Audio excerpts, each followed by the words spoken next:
buenas y bienvenidos a Green Macarons, tu canal de acuarios plantados. Hoy vamos a hablar del magnesio en los acuarios plantados. Dentro vídeo. Bueno, vamos a empezar por explicar qué es el magnesio para las plantas. El magnesio para las plantas es el segundo macronutriente secundario por orden de importancia, que se absorbe de manera pasiva sin gasto energético a través de los estomas de las hojas y la zona tierna de la raíz. Es absorbido en menor cantidad por la planta. En menor cantidad, lógicamente, que el nitrato, el fosfato, el potasio y el calcio. Por eso es el segundo macronutriente secundario. Es un nutriente móvil. Por lo tanto, la planta lo puede trasladar de las hojas viejas a las nuevas. Su déficit aparecerá en las hojas viejas.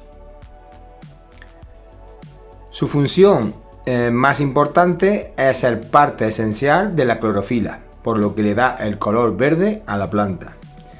Por eso mismo, su carencia nos mostrará palidez en las hojas viejas de las plantas. Podríamos decir que tendría la nervadura verde y la hoja blanquecina, al contrario que el nitrógeno, que produce clorosis completa e uniforme. Pero ojo, no siempre tendremos déficit de magnesio. Hay dos nutrientes que, si están muy altos, bloquearán su absorción. Todo esto lo podemos ver más detenidamente en un vídeo que tengo que se titula El vídeo del trío calavera. Pongo imagen para que lo ubiquéis. ¿Cómo usarlo? Bueno, después de mucho tiempo probando e indagando, he visto que, bueno, se pueden realizar test para poder comprobar el calcio, de ahí sacar el magnesio. Se pueden hacer... Se puede sacar el calcio directamente de agua de osmosis cuando utilizamos roca y luego saber cuánto magnesio añadir. Bueno, hay una cierta relación, una cierta proporcionalidad entre el calcio y el magnesio, pero como lo que quiero o lo que pretendo es que sea algo sencillo, que no haya que hacer tantos cálculos, que ya lo hice yo en su día. Podríamos decir que en un agua de osmosis podríamos preparar el magnesio simplemente echando entre 1 y 5 ppm. Asimismo, en un agua de red que podamos ver déficit de magnesio, podríamos preparar el magnesio y añadirle al acuario entre 1 y 3 ppm. Es decir, con esas cantidades y a modo de observación nos resultará muy fácil complementar lo que es la alimentación de las plantas con el magnesio. Agua de red entre 1 y 3 ppm. Añadir entre 1 y 3 ppm. Si partimos de agua de osmosis, entre 1 y 5 ppm. Allí añadiríamos un poquito más. Más allá de eso, es muy raro que necesitemos más. Ya deberíamos de hacer un cálculo, como por ejemplo mostré en el vídeo del trío calavera. ¿Qué magnesio es el que yo uso? Bueno, pues yo uso el sulfato de magnesio heptahidratado. También nos encontramos el nitrato de magnesio.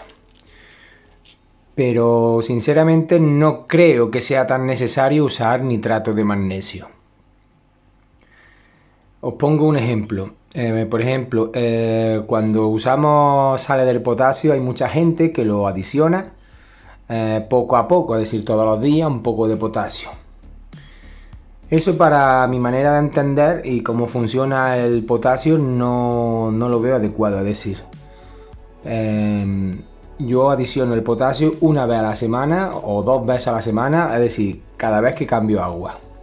Y lo adiciono casi en su totalidad. Es decir, si yo quiero adicionar 10 ppm, pues puedo adicionar perfectamente unos 8 o 10 ppm del tirón. Siempre cuento, si estoy añadiendo otra sal que contenga potasio, pues la suma de este, para que no se me acumule. Es decir, si mi intención es añadir 10 ppm totales y con otras sales como por ejemplo el nitrato de potasio añado 2 a la semana o los días que tarde yo en hacer cambio de agua, pues simplemente añado 8 ppm para que luego la suma de esos dos me den los 10 ppm. Con el sulfato de magnesio pues haría lo mismo. ¿Qué ocurre? Que hace unos años hubo la moda de sustituir el nitrato de potasio por el nitrato de magnesio. Pero no olvidemos que, como he dicho, es el segundo macronutriente secundario, es decir, es importante, pero no se consume tanto como nosotros creemos. Incluso el potasio se consume más que el magnesio.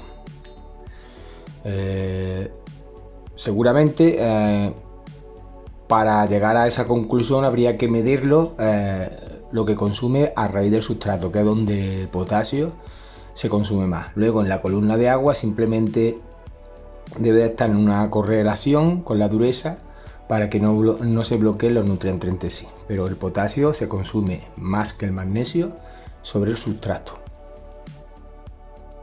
Bueno, pues si nosotros somos de abonar por consumo o índice estimado, como normalmente se hacía hace unos años y se sigue haciendo, que no es un abonado incorrecto, es decir, nosotros tenemos un agua blanda y ahora queremos nosotros abonar a relación de 10-1-13, ¿no? La famosa red de Redfield aproximadamente. También tengo un vídeo sobre lo que opino de la ley de Redfield. Pues ¿qué es lo que ocurre? Que si tenemos un agua blanda con un pH de 3, 4 y añadimos esa cantidad de potasio y vamos rellenando para tenerla siempre a un 10 ppm de nitrato, pues puede ser que se nos acumule el potasio, abonando solamente nitrato de potasio con agua blanda. ¿Por qué? Porque cada grado cada ppm de nitrato de potasio que abonemos equivale a 0,6 ppm de potasio, con lo cual en agua blanda, si hemos visto el vídeo del trío Calavera, comprenderemos que nos estamos excediendo de potasio y nos puede causar bloqueos a corto o largo plazo. Bueno, ¿qué es lo que hacía la gente? Pues iba abonando con nitrato de magnesio. Pero estamos en las mismas. Si seguimos teniendo el agua blanda, el nitrato de magnesio no se consume de la misma cantidad que por ejemplo el nitrato, el potasio o el fosfato, y también tendríamos una acumulación. De hecho, una acumulación de magnesio nos puede dar más problemas que una acumulación de potasio. Bueno, la solución, si nos paramos a pensar con su lógica, sería ir alternando. Es decir, si queremos tener un consumo por índice estimado, o como lo llamaban antes, para calcular consumo, para tener un 10-1-13 en agua blanda, para no sobrepasarnos de nitrato de potasio ni de nitrato de magnesio, se abonaban un día nitrato de potasio, otro día nitrato de magnesio. Pero vuelvo a decir que para mí eso es complicarme la vida. Es decir, yo prefiero aportar el magnesio con el sulfato de magnesio, y si tengo agua blanda, pues no llegar a ese abono de índice estimado. Simplemente abonar magramente, ¿vale? O utilizar otros productos comerciales donde también se abone el nitrato y se puede abonar el nitrato a base de nitrato de amonio, de nitrato de magnesio. No complicarme con las sales, por lo menos tener los conceptos claros que en agua blanda, tanto el potasio como el magnesio pueden hacerse un exceso si abonamos por índice estimado. Bueno, una vez explicado un poco el problema de abonar con nitrato de magnesio, que hay que saber cómo abonarlo y cuándo abonarlo, vamos a ver los bioindicadores del déficit de magnesio. Ahora vamos a hablar de los déficits de magnesio. No es tan fácil identificarlo. Efectivamente, un déficit de magnesio, como hemos dicho antes, nos indica una clorosis en las hojas viejas con las nervaduras verdes y el resto de la planta apagada, con una ligera clorosis.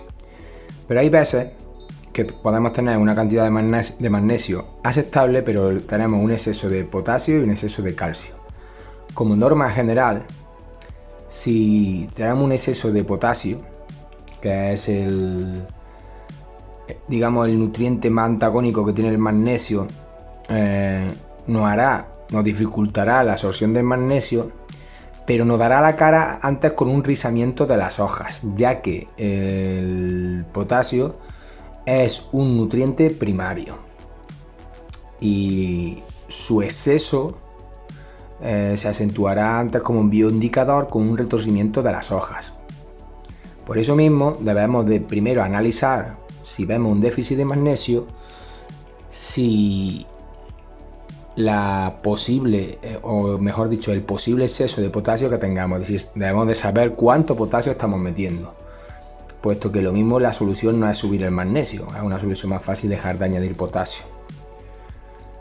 Con el calcio y con el amonio pasaría lo mismo, que son otros nutrientes menos antagónicos, pero igualmente también que pueden llegar a dificultar la absorción del magnesio.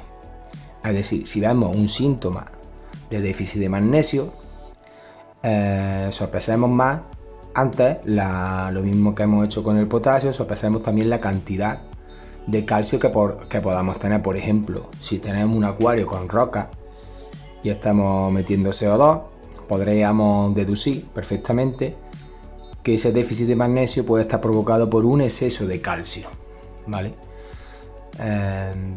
Entonces podríamos, como expliqué en el vídeo de las rocas calcáreas, utilizar este método que yo uso, o simplemente ahí pues sí deberíamos de añadir más magnesio si no utilizamos ese método.